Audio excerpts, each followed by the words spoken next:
रात का तीसरा पहर था।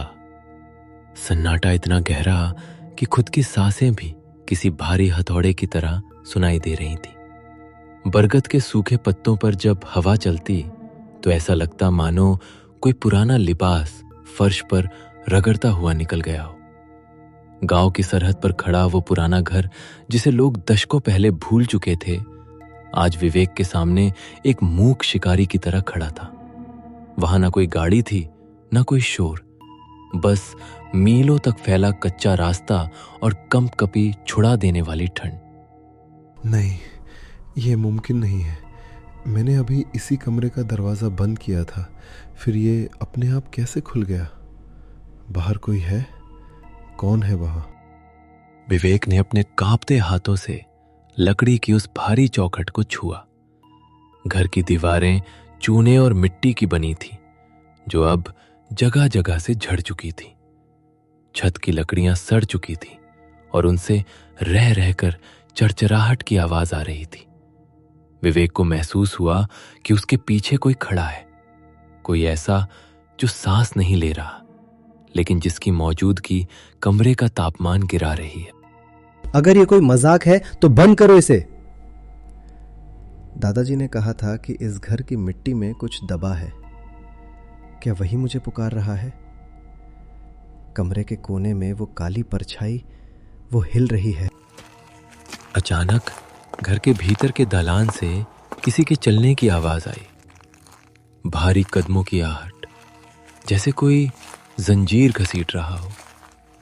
विवेक की नजर सामने वाली दीवार पर पड़ी। वहां पीतल का एक पुराना कलश रखा था, जो बिना किसी हवा के अपने आप हिलने लगा। सस्पेंस और डर के उस माहौल में विवेक को समझ आ गया था कि वो इस खंडहर में अकेला नहीं है। अंधेरे कोने से एक दबी हुई घरघराहट भरी आवाज आई, जिसने विवेक के खून को बर्फ बना दिया।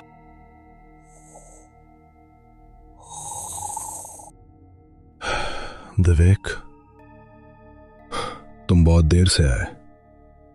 चौखट पार कर ली है, अब वापस जाने का रास्ता मिट्टी ने सोख लिया है। तुम मेरा नाम कैसे जानते हो? सामने आओ, अंधेरे में क्यों छिपे हो?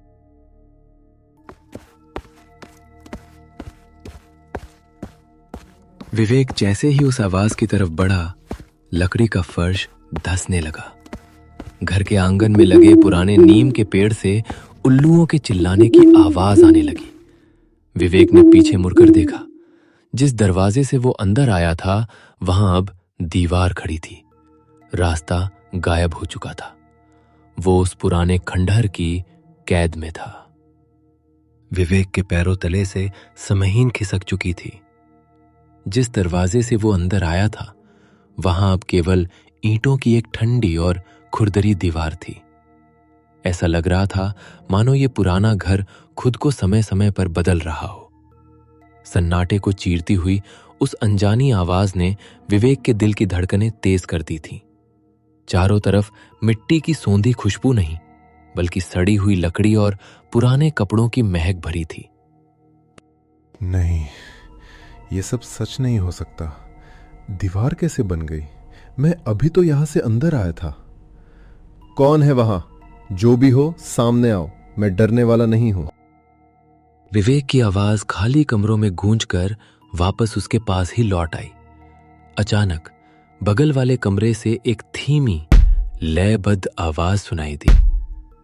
ठक ठक ठक, जैसे कोई लकड़ी के खंभे पर सिर पटक रहा हो। कमरे के बीचों बीच एक पुरानी लकड़ी की संदूक रखी थी। संदूक का ढक्कन धीरे धीरे, बहुत धीरे धीरे ऊपर उठ रहा था। विवेक की सांसें गले में अटक गईं। उस संदूक में क्या है? दादाजी हमेशा कहते थे कि इस घर के सामान को हाथ मत लगाना, लेकिन अगर रास्ता चाहिए तो मुझे इस खौफ का सामना करना ही होगा।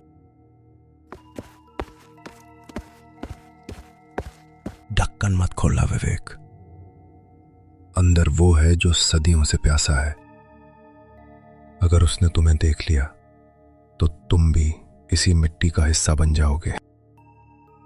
तुम कौन हो और मुझे चेतावनी क्यों दे रहे हो? अगर तुम इंसान हो तो रोशनी में आओ। तभी संदूक का ढक्कन पूरी तरह खुल गया। विवेक ने डरते हुए माचिस की लौ उस तरफ की, लेकिन अंदर कोई इंसान नहीं था।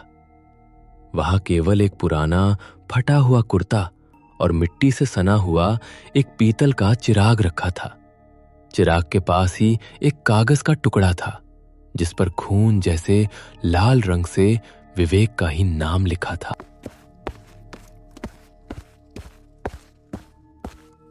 जैसे ही विवेक ने उस कागज को उठाने के लिए हाथ बढ़ाया, कमरे का तापमान अचानक इतना गिर गया कि उसकी माचिस की तीली बुझ गई।